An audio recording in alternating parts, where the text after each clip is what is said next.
Good evening, everybody. This is your host, Huge Pop from the HugePop Wrestling Podcast. And tonight, our guest tonight has a resume of perfection. He graduated at Black and Brave Wrestling Academy in 2018. He trained by Seth Rollins and Merrick Brave.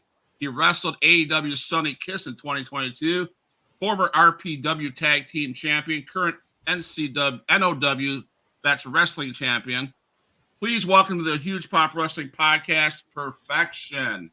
How you doing, my guy? Good. Feeling good. Feeling great. Feeling absolutely perfect. Perfect. Yes.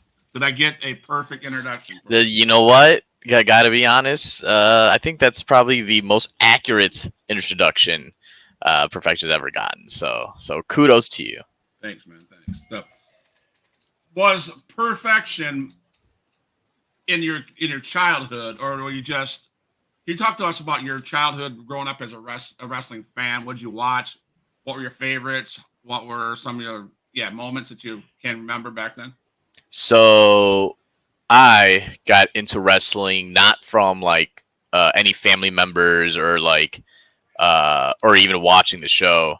My mom was a big gamer, and she had the Nintendo 64, and she would play Mario. She loved Mario, and she got me my first system, the PlayStation 1, and my first game was SmackDown 2, Know Your Role. The cover of it like drew me, with Triple H, Undertaker, The Rock on it, Kurt Angle, I believe, too.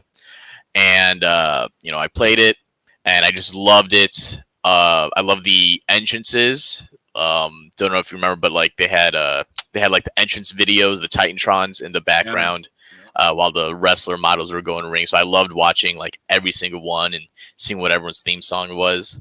But at that moment, I, as a kid, was thinking, oh, this is just a video game franchise. This is just this is just another Mario or another Sonic.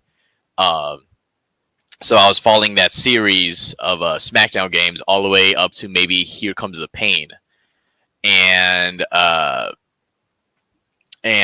remember flipping through the TV one time, and I recognized Eddie Guerrero and John Cena, and they were doing a parking lot brawl on SmackDown. And I remember being like, "Oh, like this is an actual thing. Like these are actual humans, like doing actual things. Like that's kind of where I was like, yeah, this is what I want to do when I grew up."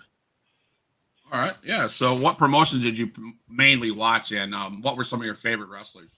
So it was the whole. So I grew up in the Ruthless Aggression era. And that's SmackDown versus Raw. So I was very against Raw, and I was a huge SmackDown guy. So it was definitely just WWE at that point, and then of course TNA came along or started rising. And even then, I was still giving into brand wars. And one of my friends was a huge TNA fan. He's like, I don't know, WWE might take it over, or WWE might get taken down this time, because TNA was going off, but I was just diehard SmackDown, and that's when you had Eddie Guerrero, who's my second favorite wrestler. My first is The Rock, mainly because I found out that as a kid, that he debuted on WWE the same exact day that I was born, which is 1996 Survivor Series, and I was born that same exact day. So I had this little connecting thing. So it would go The Rock, Eddie Guerrero, and Shinsuke Nakamura. I know that's fast forwarding, but Shinsuke Nakamura is my third, just because I remember watching NXT and they were teasing him, and I still haven't watched I knew New Japan, but I didn't really have I never really watched it. So all right, let me check this guy out, because there's so much hype about Shinsuke. And the first match I watched was Shinsuke Nakamura versus AJ Styles at Wrestle Kingdom 10, and I was just blown away about everything, his charisma, And what drew me to him was not only was he Asian, and I think a big as an Asian, a representation really means a lot to me because growing up in wrestling, all the Asians were kind of stereotypical. So you had Kung Fu Naki, you had Kai and Tai, and it was just like here's an Asian person doing karate stuff. Whereas Shinsuke, he was flamboyant. He was flamboyant. He had charisma, and that kind of just made me realize, yeah, like it. I don't have to be just. I don't have to follow my dreams just to be put into a box. So I'd say those are my favorite wrestlers growing up. All right, and did you watch any WCW at all? Any tapes or anything like that? Yeah. I watched.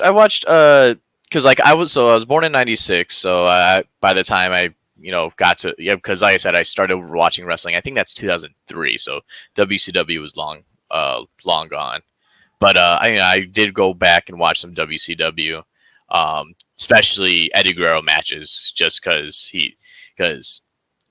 Ruthless Aggression is I love that Eddie Guerrero, but watch some more lucha stuff in WCW as well. Okay, so I'm going to ask a question. You might know it, you might not. It's a trick question, so it's kind of one of my funny questions I ask. Okay. So who would be, in your opinion, the greatest WCW champion of all time? WCW champion. Don't think too hard. Let's see. I feel like who were WCW champions? You had Goldberg. You had Hulk Hogan. You had who else did you have? Yeah, David Arquette. David Arquette. Is that the trick? That That's the David trick. Arquette's is the greatest champion of all time. It's a TikTok thing, man. I gotta support those guys over there, man. So yeah, gotcha. If I had to say, is there one match that you remember? So my thing when I was a kid growing up, not kid growing up, but when I was like an older, probably 30 years ago, what got me back into wrestling was one match when Daytona Beach. It was when Hogan comes down, everybody's on their feet, think he's gonna save Macho Man, and he makes the switch, and the birth of NWO is around, and now we got that. That's what I remember as my favorite. Do you have a favorite match that you remember that you're like, oh man, I gotta watch this over and over? There's a lot. Okay, so and then you kind of you follow it up with I gotta watch this all over and over, which kind of brings me to something else, but I'll get to that. To answer I know it was supposed to be a 2-part question, but the first part of that question, I can't say that I have like a favorite match. Like I loved, Undertaker, Shawn Michaels, the first one. I loved Shawn Michaels, Ric Flair. I loved most recently, kind of recently, Kofi Mania was a really big thing for me. But to answer the second one, to watch all over and over again, was ECW One Night Stand 2005. Like I watched that maybe I think last year again, and I normally don't watch like a whole card from like top from top to bottom or bottom to top, and every single match is amazing on that. Like just starting off, I think the match was I think it was Mike Awesome. I think I might be wrong, but just the whole card is just so great. Right. So you mentioned one of your favorites is The Rock. So I mean, I hate to talk about this because I want to talk more about you, but The Rock and Roman Reigns. Is Cody Rhodes gonna finish the story at WrestleMania? I mean, do I want him to? No. I don't care. It's just he has so many why does the story have to end at WrestleMania? Thank you. He has so many years ahead of him. It's not like once WrestleMania is done, he's retiring or anything. So we got to do it now. And the thing is, I'm just gonna bring this up. Everybody was so hyped for Rock and Roman. It was teased in the Young Rock show, everyone freaked out, and every little tweet that Rock would make, everybody's like, "Oh, this might be hinting to Reigns," and everybody wanted that, right? I wanted that, but then all of a sudden, it starts happening, and now people don't want that anymore. Uh, that's the thing about wrestling fans is fickle. It reminds me of when Batista was leaked that he was going to debut, and everyone was like, "Oh man, my childhood is coming back. This is great. This is great." Comes in at number 30 Royal Rumble, gets booed.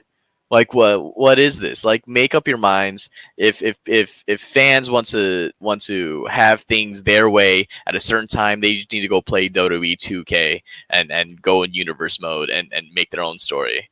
So Well, I agree with you because, man, there's so much more to the bloodline story, and so much more they can do with bringing The Rock in. And I loved how when he slapped Cody Rhodes across the loved face, it.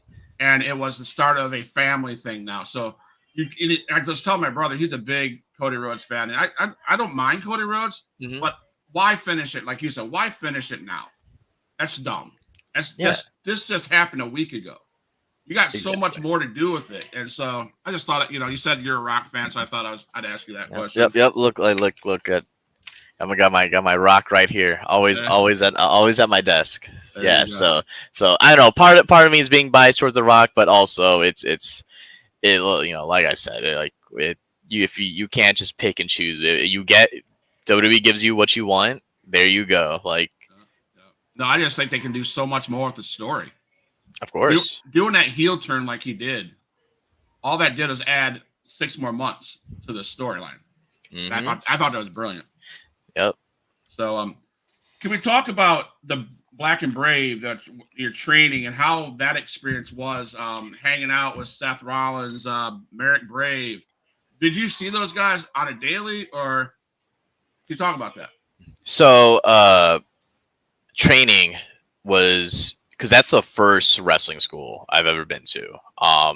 It's very fat. It's only 12. It's only 3 months. I know a lot of vets are going to be like, "Oh, that's not enough to get training," and that's totally right. For any new person or any young person who wants to get into wrestling, um, definitely go to a good school first, and then go to Black and Brave because it was my first one. They were just going through before I can even digest on how to take a bump. We're already doing spots, so it was definitely the most grueling as far as physical, mental, and emotional. If I'm being honest, almost quit multiple times because there are people because the thing is they even did this in a promo video for the school when it was first opening. They want you to quit. That's what they do. They push you to make sure that this is what you want to do. Like, how bad do you want it? It's basically like a boot camp. As far as seeing Merrick and Seth daily, yeah. Merrick's there every night. The only time that we didn't see Seth was when he went to go acclimate for Saudi Arabia. So that's maybe like 2-3 weeks out of the class. So but other than that, he's there. He would go do his shows Friday, Saturday, Sunday, Monday, come back Tuesday, Wednesday, Thursday for class, and then redo it again. He's a workhorse. Okay. So, out of that experience, who gave you the greatest influence? Who was your greatest influence, and you still pick their brain today? Ooh, greatest influence, man. As far as like personally, or was it like? What do you mean, like a wrestler A or? wrestler or personal? It doesn't matter. Who, like, in your journey as a wrestler, obviously someone has been an influence to keep you going, and you still Mm, talk to them. uh, I definitely reach out to Rollins every now and then. Um, Definitely get some feedback from for matches. Like you said, against Sunny Kiss, gave me some feedback for that as well, and he liked it. He enjoyed it. Um, but as far as someone I still talk to, There is a wrestler, Wisconsin area, or actually Chicago, Wisconsin area, goes by Jordan Cross. I'm close friends with him. Definitely go to him because he's helped me in my uh, journey to wrestling. I think more than he thinks that he actually did. But we're basically the same age, and definitely, and he lives like 15 minutes away. But as far as that, um, someone I graduated with, named Chuck Brewster, or he also goes by Bish, Bish. Um, he was someone I graduated with. Talk to him sometimes. Um, and trying to see who else. It's kind of just more like my peers for wrestling. Uh, it's kind of hard because I don't like, and this is gonna sound so bad. I don't like asking for advice just because, just me as a person. I don't know. Like it's so weird. I just feel like I'm bothering people when I ask. I know like they don't feel that way, but like when I do ask, or like I feel like a bother because I know they're trying to go on their journey, and that's one thing I don't want to do is try to lower someone else's journey for my betterment. Right, right. So Evil Lagoon says, "Hey, yo, perfection," and then the hearts and stuff. So thank you, Evil Lagoon, for What's jumping going on on, the Lagoon? podcast. Can you if we on the, you're following us on Twitch, can you hit the subscribe button or follow button on Twitch to help us keep on going? I appreciate that. So Yeah. training after once you get through training, you obviously got to have your first match. Do you remember that first match? Can you walk us through the how it felt before you went through the curtain? You heard your music, boom, there it was. It's I'm grateful for it, but it's such I got mixed feelings about it. So my first match was in 2020, January 2020, before everything hit the fan. It was in Northern Illinois under Zawa Live, and it was and I was just there helping out. I think it was like my second show helping out. Um, got recommended by who I said my the friend that I graduated with, Chuck Brewster. But second match I was sorry, second show I was helping out at, and there was someone I was talking to named uh, I'm trying to remember his name, K9, yeah, K9, and he was like, "Oh, have you had your first match?" And I was just just talking to him. He's like, "Have you had your first match?" I'm like, "Oh no, not yet." And at this point, I already graduated for a year, and yet hasn't done anything.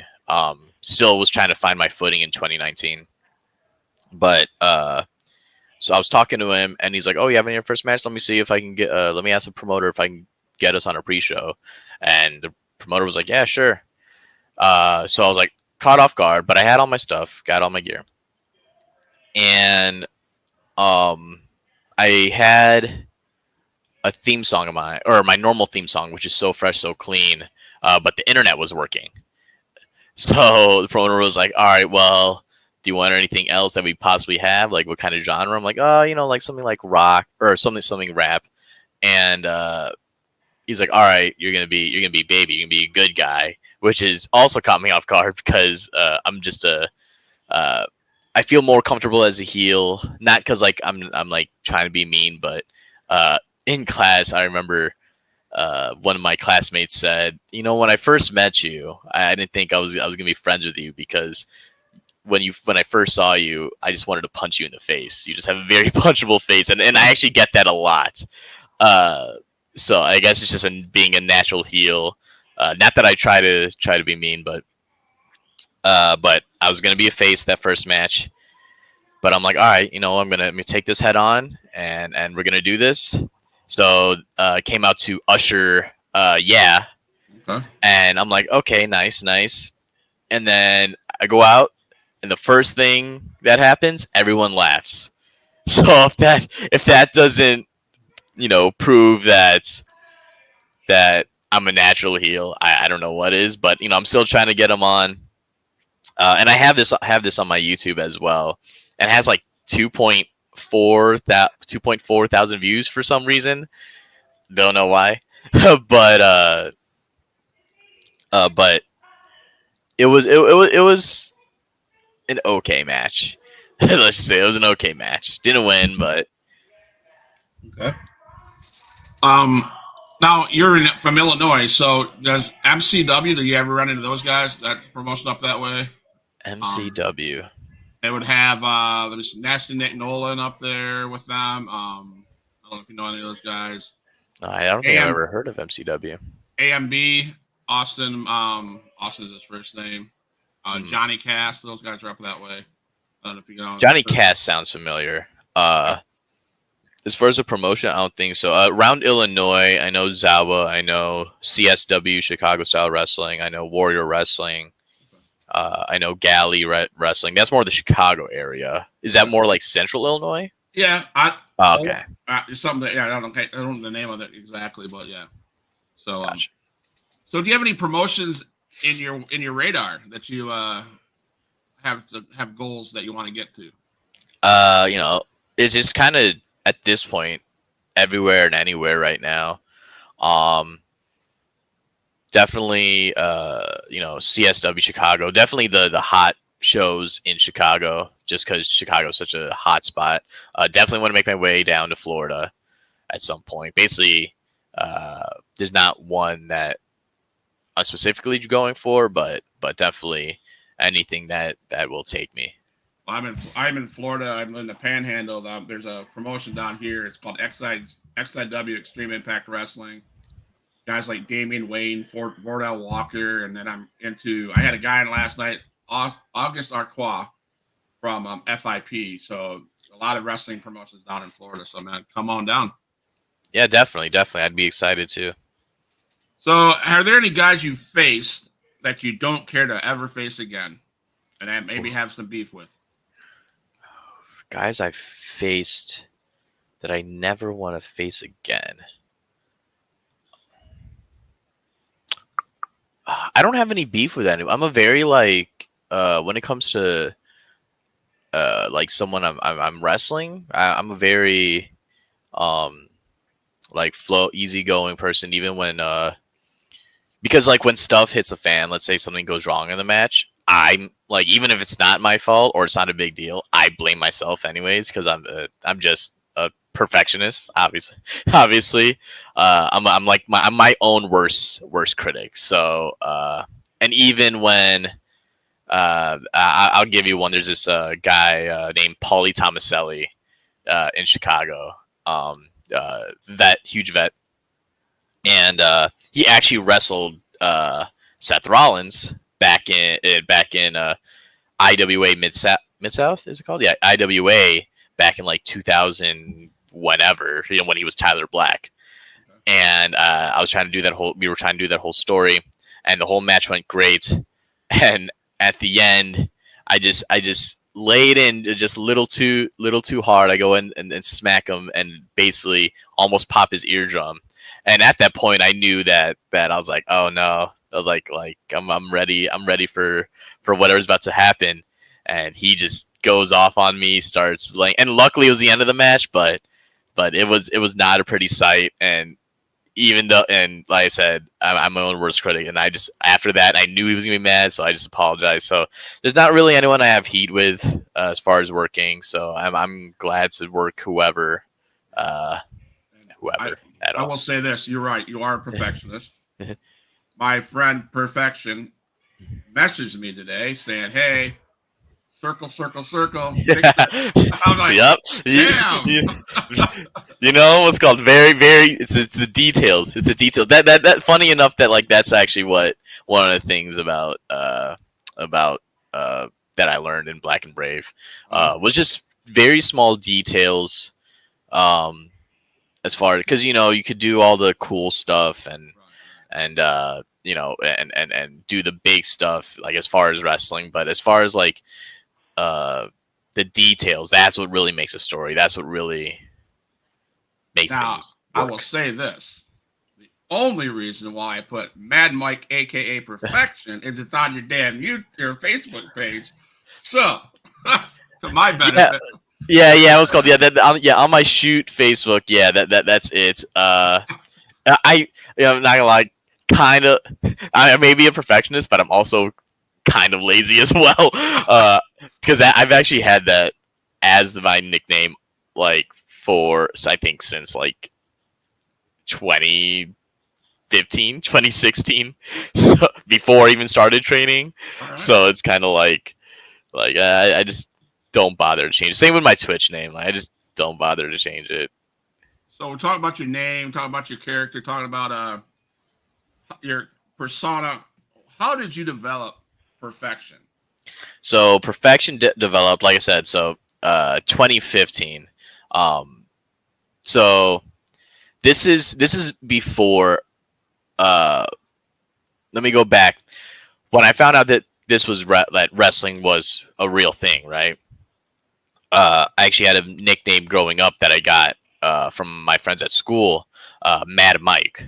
That's where the Mad Mike comes from, and that's where I was like, oh, I'm a kid, so I'm like, oh, I can't wait to be a wrestler. I'm gonna go by Mad Mike. I even have it tatted right here on my arm. I'm like, I'm gonna go by Mad Mike. I'm gonna be the 7 foot tall guy, 300 pounds, big powerhouse.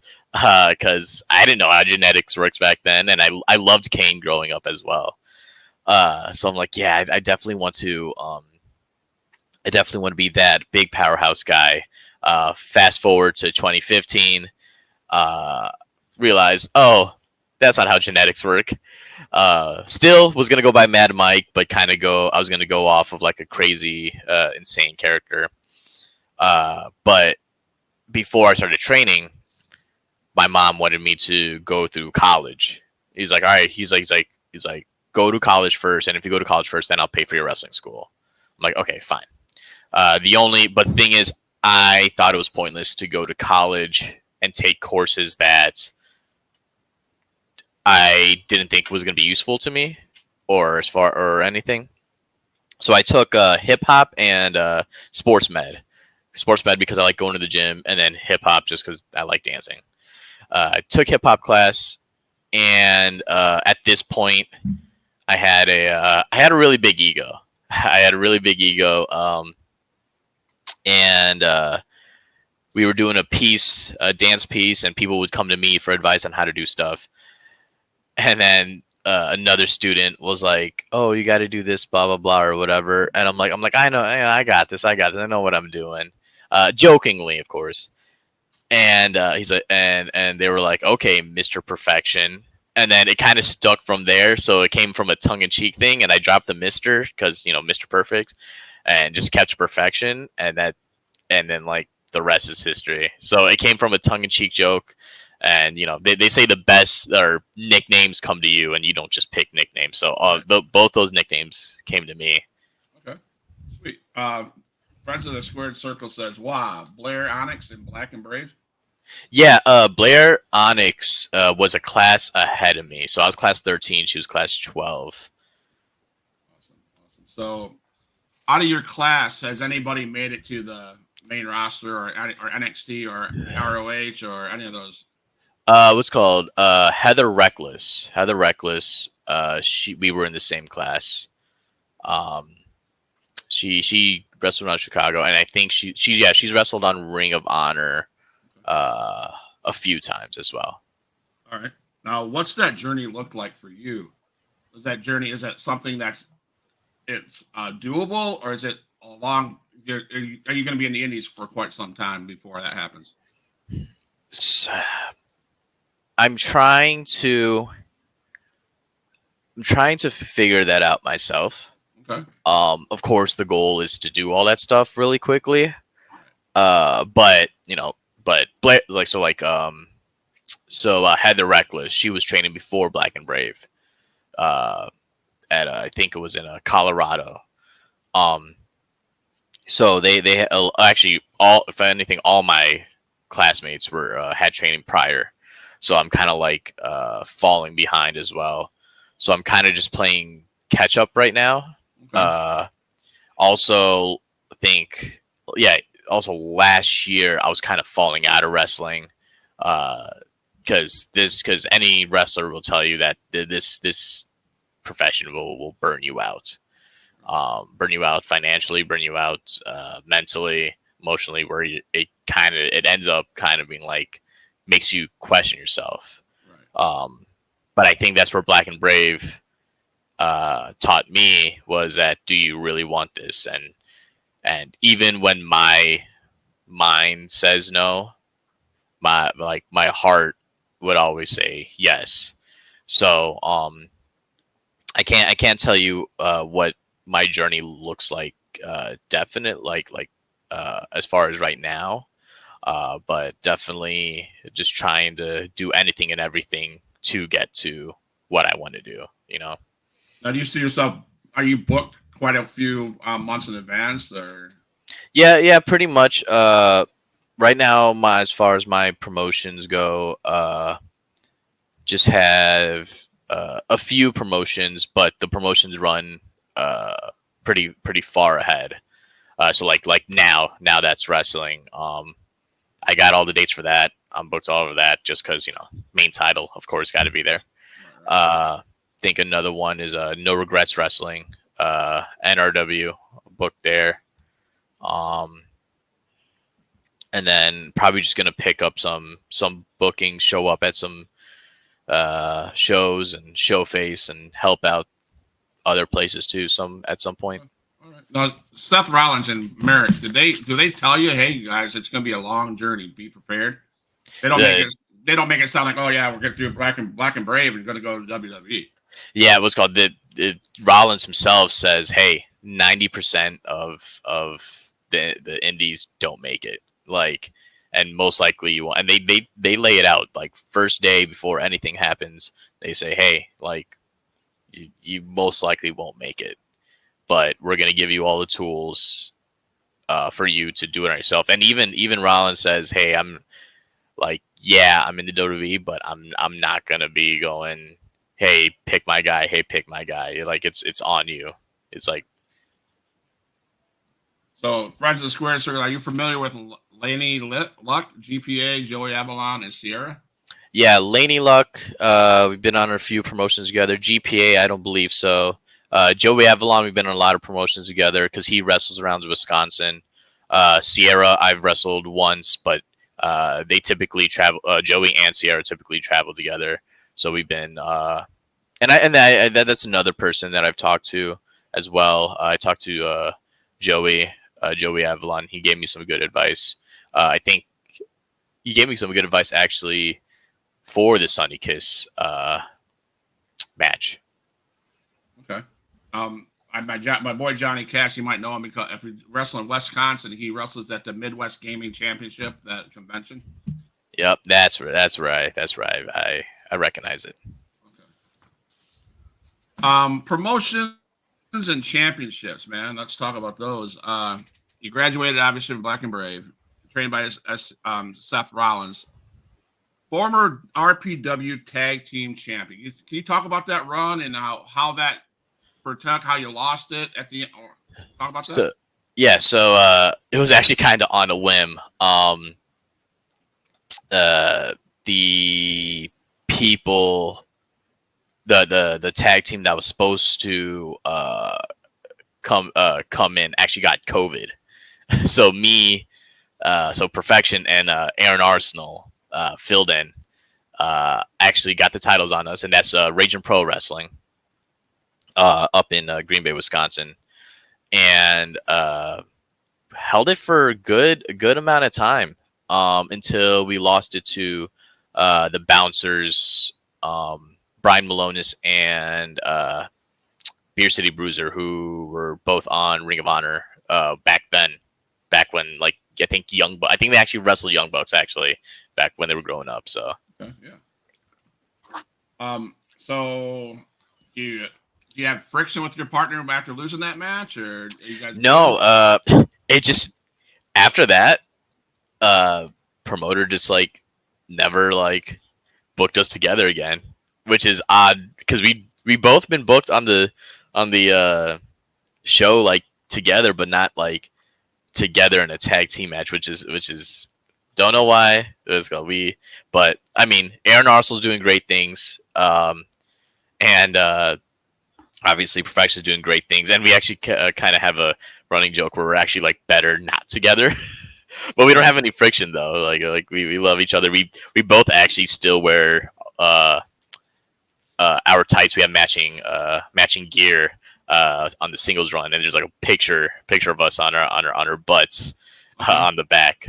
We came with like a Billy and Chuck type of gear.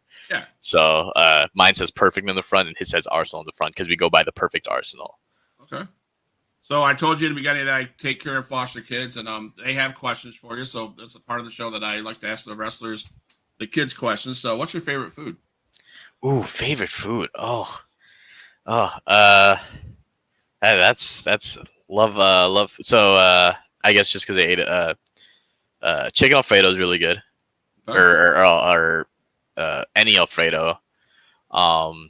Love that. Love steak. I love anything that has like meat. Love steak. Love pepperoni sausage pizza.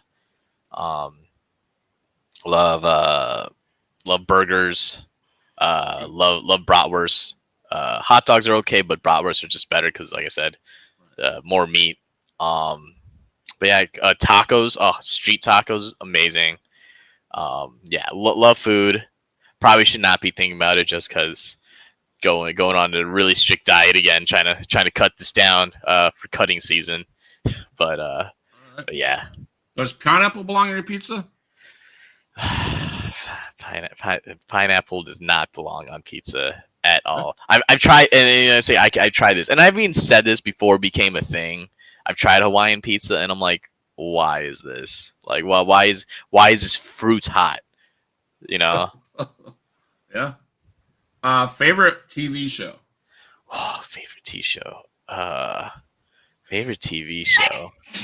I don't know if I have a favorite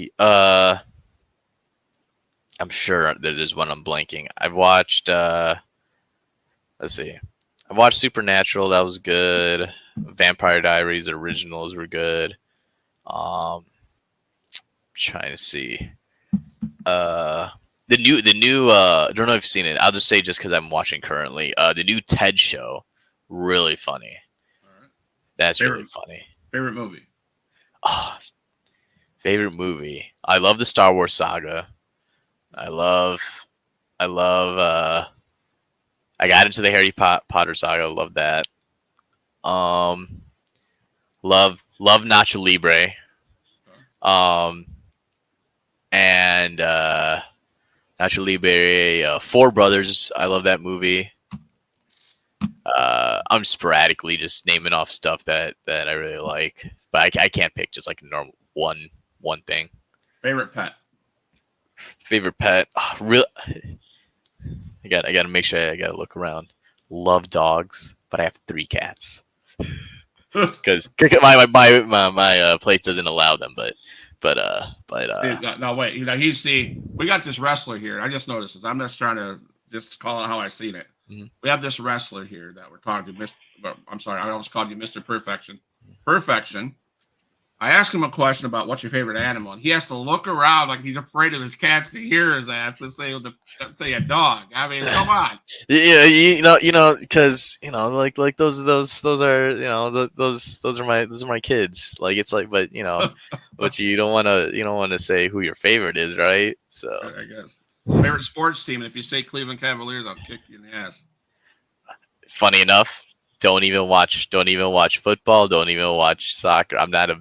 It's weird. I'm not a big sports team person. Love MMA though. MMA is probably my close second. What is your favorite kind of potato chip? Favorite kind of barbecue Lays. Last one. I don't know why we asked this question, but I have a 7-year-old that she says, "Can you ask him this?" I said, "Okay, sure." What do you do the minute you get out of bed? What's the first thing you do? What I do, this is feed the cats. Feed the cats for sure. There you go. That wraps up that part of the kids' questions. So, let's talk about your road trips and backstage. Is there any kind of ribs or any funny road trips that you could share that you've experienced over your years in wrestling? Um, let's see. As far as road trips, I typically either travel alone or I'll travel with my girlfriend. Goes by Josie Valentine. We actually met at Black and Brave. Okay. Uh, but so nothing crazy as far as road trips. Uh, but as far as ribs in the locker room, I'm trying to see. I'm sure there's a lot. I just can't think about any right now. Okay. Um, yeah, it was called. Yeah, I don't think there's anything. I'm sure there's just so many. I can't think of one specifically. I think the days of crazy wild backstage antics or road trip antics are kind of like starting to get outdated just because everything's being recorded. So all the stories that people did back then definitely could not get away with now. Okay. So you're in backstage with a bunch of legends, or people. You trained with arguably probably one of the two of the best wrestlers in the all of everything. Um, what is your concept of when they talk, when they share how they about your match, or when they just talk to you in the back in the locker room? How important is it to you to pay attention to what they say and take their advice? I think just because they're legends, uh, I like I like to get advice from everyone. That's what I should say. I like to get advice from anyone. I think it's important to listen to to to vets, but also listen to people who are just coming in as well. And Okay. sometimes if your friends are fans, definitely listen to them too, because you get a fan's perspective because they don't know. Because a lot of wrestlers will tell you this, like they see stuff differently when they watch wrestling now, because it's kind of like a magician watching other magic tricks. So they see stuff differently, but I love getting a fan's perspective. Like, all right, what do you like? What is this? Love getting a young person's perspective, just because they have the new, fresh knowledge of like, oh, I remember this. Because as you get older, you kind of forget like the basics. That's why it's so important to learn the basics or and perfect it. Um, so like hearing that, it's like, oh yeah, I need to start doing that again. And then of course getting the vets. So when those vets listen, or when the vets give me advice, definitely listen. But again, listen to everyone, and of course weed out the stuff that you could tell are not the greatest advice. But Right, right. So fans, how important are fans to you at the merch table? The interactions as a heel, they got to be pretty important because they jaw at you all the time. I'm sure. I'm a yeah, fan. I go to indie wrestling promotions and I yell at the heels too. So how important is that experience? what's it called? It's very important. It's very important. Definitely uh, love jaw jacking with the fans, because that's what they're there to do for you. And they whether they actually hate me or if they're giving me the hey, you suck, and then give me a nod and a wink, and then buy my t-shirt. So definitely important. And I just was having this talk, I forget where, just having this talk that indie shows are really important to wrestling, and all wrestling fans should go to indie shows, just because um, like there's just so much involvement where fans are a part of the show, and that's your chance for 5, 10, or $20 tickets for you to basically know what it tastes like to live your dream. Yeah. Now I can tell you as a fan of wrestling, and I've been to a couple house shows with WWE, and I've been to a whole ton of indie wrestling shows. I'll be honest with you.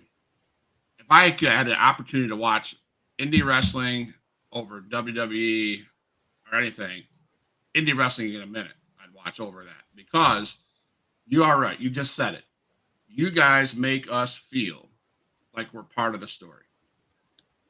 And it is so. I mean, I don't know what you guys. I don't know, but you guys do it. Go out there, and it is like when you get hit by a chair, you're getting hit by that damn chair. I don't care. Mm-hmm.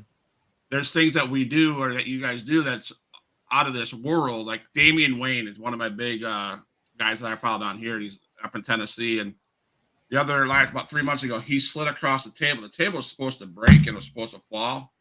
It didn't, and of course that table's next to another table. He caught the other table right in his throat, and he got up, shook it off, and it was like, damn, you know. And it's like, it's real. It's like you're like 4 feet from these guys beating the piss out of each other, and it's not just you know, it is like smack, and that's what I appreciate from you guys as wrestlers, indie wrestlers. Keep on doing what you're doing, because as a fan, I would watch indie wrestling all day long, and I mean I love the main roster, but that's nothing. Yeah, that has nothing on you guys. So I'm just as a fan, I appreciate you guys. Yeah, I understand that because even with WWE shows, I actually prefer the house shows because with that same sentiment that they they're not on TV, because when you go to a TV show, when you see the commercials on TV, we're just sitting there waiting for commercials to end as well. But with house shows, WWE house shows, they do anything, and it's basically just a bigger indie show. Like I'll give you an example. Beginning of my class, we went to go to see Raw, and it was the Raw where DX reformed, DX reformed to start the rivalry with Brothers Destruction for Saudi Arabia. Trish Stratus was there, Lita was there, Paul Heyman was there. The same one with Kurt Angle dressing up as the Los Conquistador, and then he unmasked, right? And the whole roof blows off, right? But at the end of my class, we went to a SmackDown, and it was a house show, and we're only like I think maybe 10, 15 rows behind, and there was just so much more interactivity, and I like that house show way more than that legendary Raw show, because when we were booing the Miz, Miz would just not stop looking at us and would not stop just like interacting with us. He's like, "You want to boo this? You want to boo this?" and just keep looking at us. What's called Carmella was on it. Carmella gave me a hug at that show, and we were just we were more involved with the show. So I understand that sentiment of indie shows, carrying that same emotion. Absolutely. I take my podcast to the XIW show, and I do live feed from them. I'm good friends with the promoter, and Wardell Walker was facing Damian Wayne. He comes over to my microphone. Of course, I got my stuff is like $2,000 set up, right? He grabs a hold of my damn microphone. He's like slams on the table. I'm like, my wife texted me. She goes, "Tell him to freaking stop." So, but you guys, it's just the interaction is just amazing. So, brotherhood and paying it back, is that an important concept to you? Yes.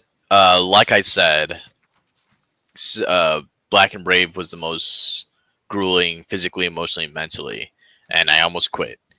But without my classmates, specifically someone from France, doesn't no longer wrestle, but Val Eden, the Wolf of Paris. I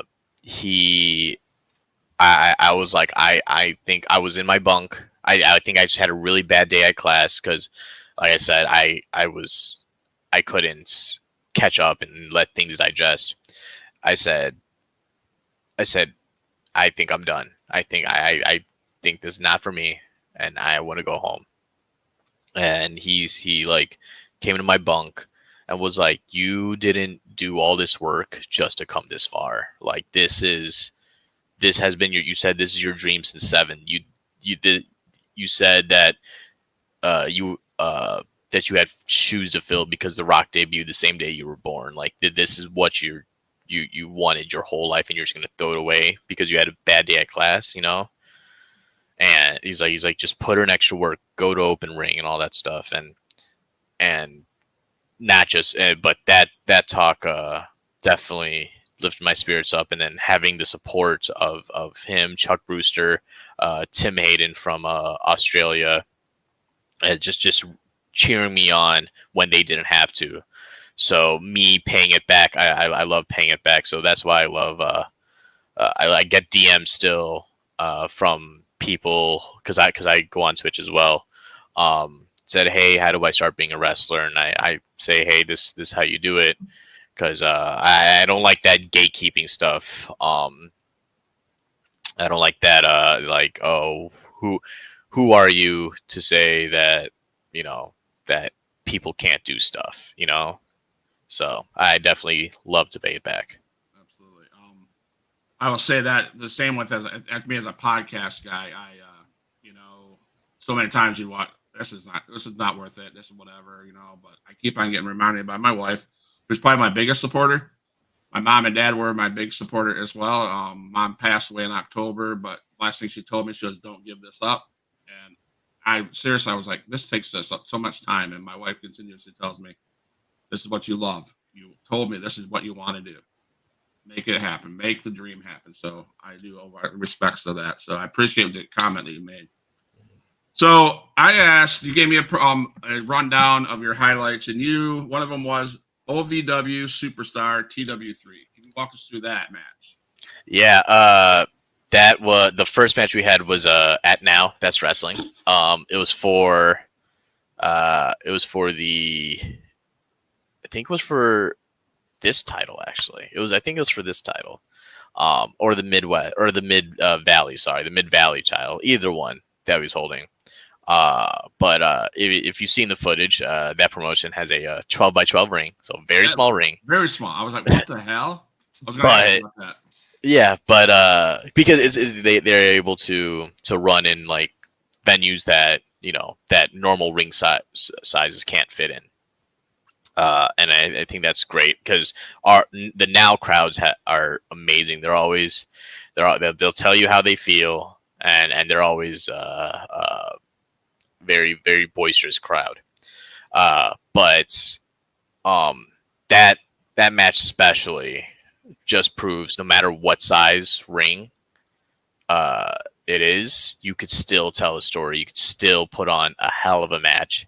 The running gag was having a 5-star match with OVW Superstar TW3 because he's currently on OVW now. But TW3 is another person that has given me a lot of advice. Whether I like the advice or not, he'll tell it to me straight. And and then since then we've had a couple of matches as well after that. But that one was special just because the ring was a lot smaller and shows that it doesn't matter the size, I wish I had the footage. I downloaded 2 footages of, but I wanted to get to Hardcore War. Mm-hmm. I watched that match. Holy crap! Yeah.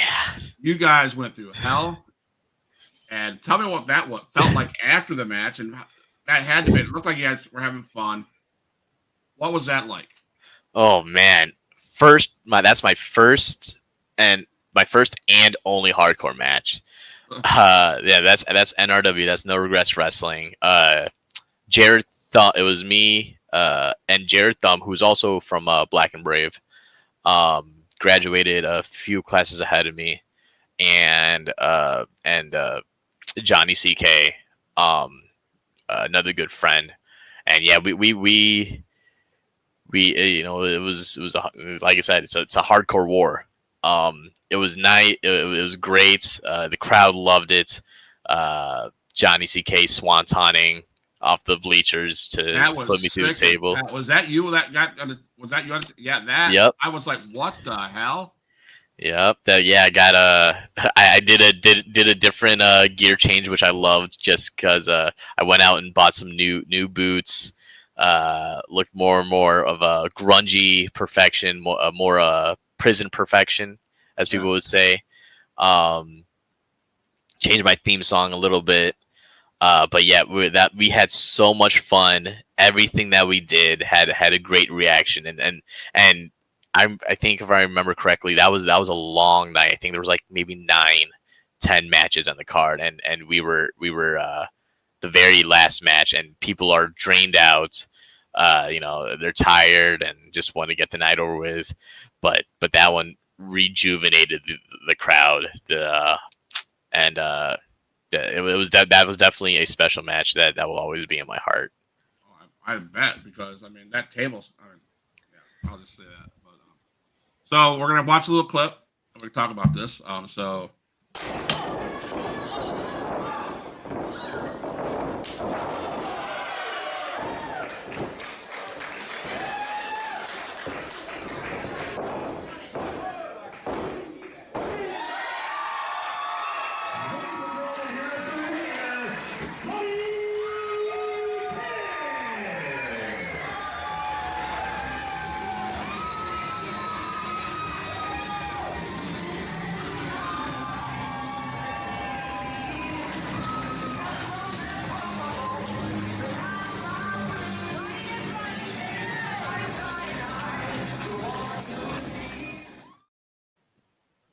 Lost.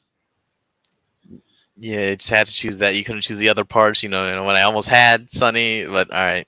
Oh, yeah, I thought you'd be able to share that with us. So it's bittersweet because Perfection lost, but that was definitely was super nervous about that match. Just because it's an AEW star. Didn't even and before Sunny Kiss, it was supposed to be multiple opponents before that, and they just fell through. But Perfection versus Sunny Kiss, that was definitely a good match. Definitely tried my hardest. Thought it was gonna be an easy win, but it was definitely fun. Definitely fun, and definitely got Sunny Kiss respect, because Sunny Kiss follows Perfection. So Sunny, if you're watching, ready for that rematch, possibly for this title, not that Sunny's holding one now. So just saying. There you go. So, shots were fired. Sunny Kiss. I think he just got challenged by Perfection for that title that he's wearing up here. And let's watch this. It's about a 4-minute video. I had to play this long video because you got that title, and it's called The Cash In. You got that title, and I'm not quite sure how much you did to earn that title by watching this video. So, Sunny Kiss, man, if you're watching this, watch this video, and I don't know, I think you can take this guy for that now championship. Like, here we go. Who is this? What is happening? Three of them. Who are these guys? Who is this? What is going on? Those minions of the Spectre. Just when you thought Ethan Matthews was enough. What is going on? No. It's the McClures! It's the McClure family!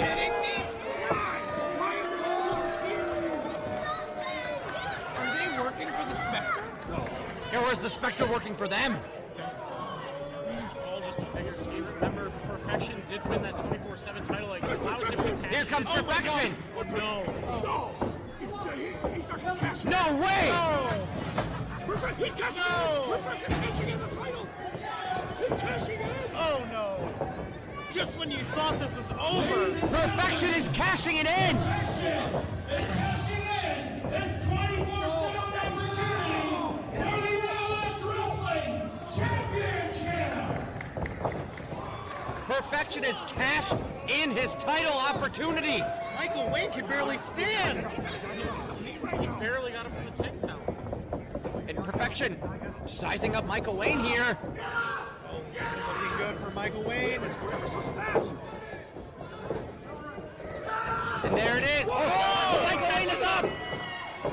And Perfection. Oh, takes out the leg. Perfection. Oh, to the back of the head.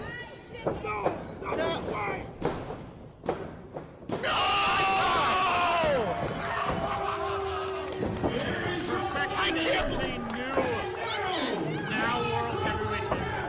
can't believe my eyes. It's just, I don't think any of us saw that coming. It's just actually happening. Perfection has just stolen the number And the 6 Core title. family again coming out of nowhere to ruin the night once again. Guys, of course, he got all the titles. Perfection got eliminated first in the Battle Royal earlier tonight. And now he's Off a ploy? and now he's coming out champion. I cannot believe my eyes. I'm The shook. Core family has all the championships. I have nothing to say. I'm shook. Unbelievable. Despicable. Champions, Kaiser, the Mid-Valley, and 20 years Now I have heavyweight waited for this moment, and I have brought glory back to Title Town. Tonight was under control. No, the Clash had it right, because the McClure family is now in complete control. Is that a famous Clash song? Merry Christmas and seasoned beings. Unbelievable. Unbelievable. So, I will have to say this. What a hell of a knee shot that was. I will say that. That was pretty. You did that with perfection. But I gotta say, those three guys that came in before you won the match, man. No. They think you got it wrong here. Look, so what it was, all right? It was Jaden Mercer, the Spectre, and versus Ruthless Michael Wayne. They had a 3 stages of hell match. Ruthless Michael Wayne won. And then as you can see, you had Roy Cooper and Kaiser, who are trained by Hornswoggle, actually, part of the McClure family, and Xavier Michaels, the Glam God. Went in and put in some work, put in some boots into Ruthless Michael Wayne, and at that point, Perfection had the 24/7 title, which turned into a cash-in stipulation. So cash that in, and it's just all about the ultimate opportunity. And it definitely had to catch that in because Kurt Angle was watching. Kurt Angle was at that show, doing a meet and greet before the fans, so had to show out, and the McClure family had to bring the end and the fantasy ending to the McClure family for C. Martin McClure, who was our manager, the manager of champions. So and the bell didn't ring until after the cash-in. So it's not that they won the match or anything, because you saw Ruthless Michael Wayne had Perfection up, but was just too slow, was too weak to even have to keep Perfection up, and Perfection hit him back in the leg, followed up with a Kinshasa, courtesy of Shinsuke Nakamura, some inspiration there, and the rest is now history, and still about 2 months into 2024, still all champions. And I understand that. I get that. But I don't know if those guys are watching this video, if they see this afterwards. You threw down, you act like you're part of the group, but Yeah, we're part of the group. It's all McClure family. We're family. McClure family since 2021. But I wonder if you really ask those guys, if you're really honest and say, hey, man, how's it feel that you did all the work and your chump Perfection comes in and takes over and wins that belt? They obviously, they were there.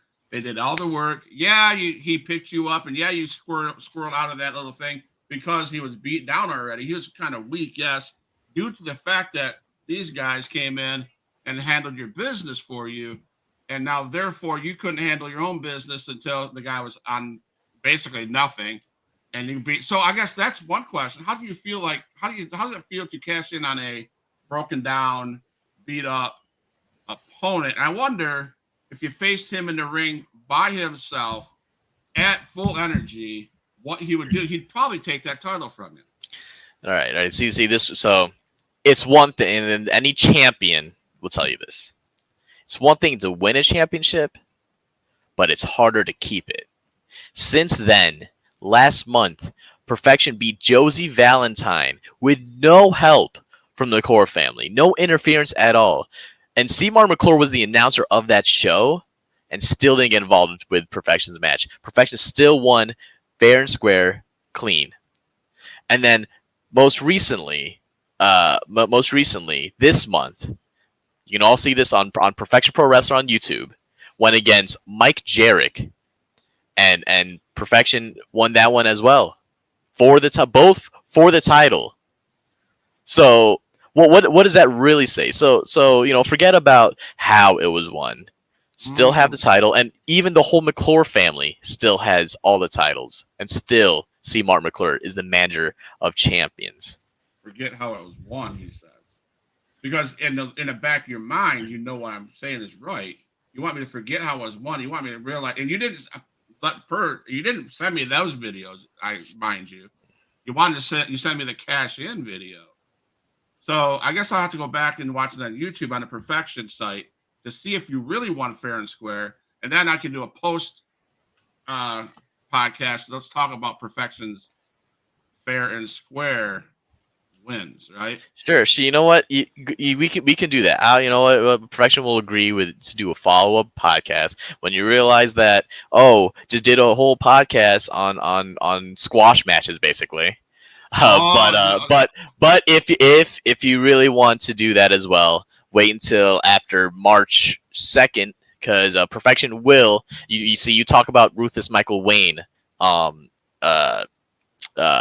against Perfection. Ruthless Michael Wayne had an opportunity to go against Perfection.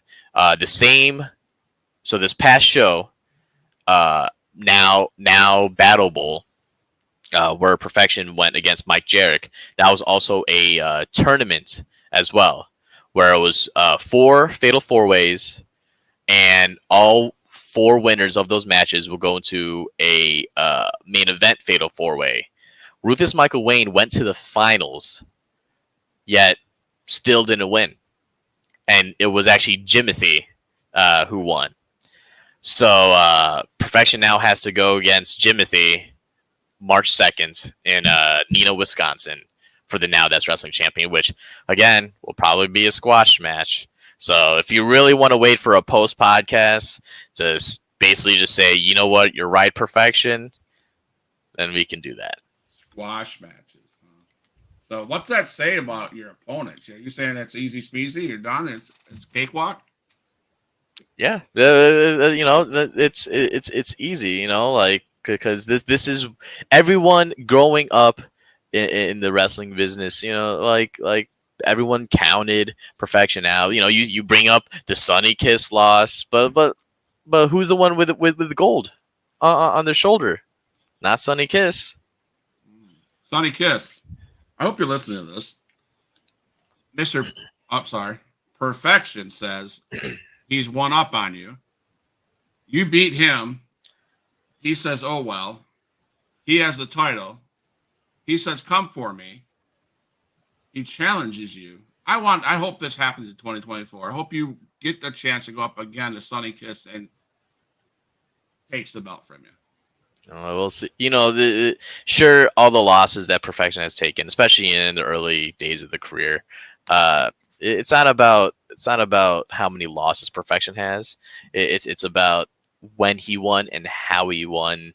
That matters, because he wins when it matters. We just seen how he won. We just seen how you win. So, yeah. It's fair and square. Oh yeah, just like Seth Rollins wins with with Moxley and Reigns and that group. And come on, let's be real. I love cash in, right? The greatest cash in the decade. Where do you think Perfection learned it from? I loved it. You must have paid really close attention to Seth Rollins, because when you were backed in that corner, you're getting ready to go. That was, to me, that mimicked Seth Rollins to perfection. Yeah. So, man, is there anything that you could close the show with in your own way, where people can see you, where they can find your merch, anything that you need to say to your upcoming opponents? Yeah, what's called already said about, so March 1st, Perfection is going to be in Rothschild, Wisconsin, for No Regrets Wrestling, no NRW, same promotion with a Hardcore War. That's going to be Perfection is going to be issuing a challenge, a perfect challenge over there. Whoever comes through. Maybe it might be Sunny Kiss. And then March 2nd, like I said, it's going to be Perfection versus Jimothy for this title. Main events, of course, but I think we'll know how that ends. Where you can find Perfection as far as future shows and social media, the easiest way would probably be Instagram at Perfection Pro Wrestler. In the bio, you'll see the link tree that is linked to my YouTube, which is Perfection Pro Wrestler. Same with Facebook. Think it's facebook.com/this is what perfection looks like. TikTok started doing the good old TikTok that people do nowadays. It's going to be Perfection Pro Wrestler on TikTok, and then Twitch, Mad Mike, aka Perfection, where you can find shirts like this and the other design as well. This is what Perfection looks like, which is funny enough the URL. So it's prowrestlingtees.com/this is what perfection looks like. But until then, this title's always going to be on Perfection's arm until someone, maybe Sunny Kiss, like you say, comes and tries to take it away from Perfection. All right, man. Thank you for being on the show, Perfection. Don't go anywhere. Stay in the lobby. I'm going to talk to you real quick afterwards. HugePop Wrestling Podcast fans, we just had the opportunity to talk with a Black and Brave graduate. He's a title holder that Now Wrestling Championship via help from his goons. He's challenged Sunny Kiss once again. We'll see where Perfection is in 2024. Maybe we'll do one at the end of the year to see how many titles you don't have. But I appreciate you guys all watching the show. I appreciate you, Perfection, for being part of the show. This is HugePop Wrestling Podcast, and I'm out. All my dogs, make some noise up in this house.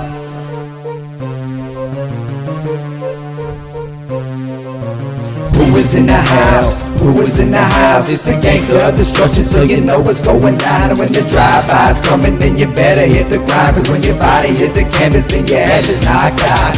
Who is in the house? Who is in the house? It's the gangster of destruction, so you know what's going down. And when the drive-by's coming, then you better hit the grind. Cause when your body hits the canvas, then your head is knocked out. Fight with Adrian Whisper is like a fight with the devil, because when he's dealing with you, you cannot get on this level. Fight with Adrian Whisper is like a fight with a king. It's like a fight with an army. They got the tanks and everything. He's leaving bruises and stitches, possibly leaving you crippled. Cause when he sets up the table and sends you straight through the middle. 6 sadistic free, beat that ass with a light bulb. Leave a piece of glass embedded in the back of your skull. Who is in the house? Who is in the house? It's the gangster of destruction, so you know what's going down. And when the drive-by's coming, then you better hit the ground. Cause when your body hits the canvas, then your ass is knocked out. Who is in the house? Who is in the house? It's the gangster of destruction, so you know what's going down. And when the drive-by's coming, then you better hit the ground. Cause when your body hits the canvas, then your ass is knocked out.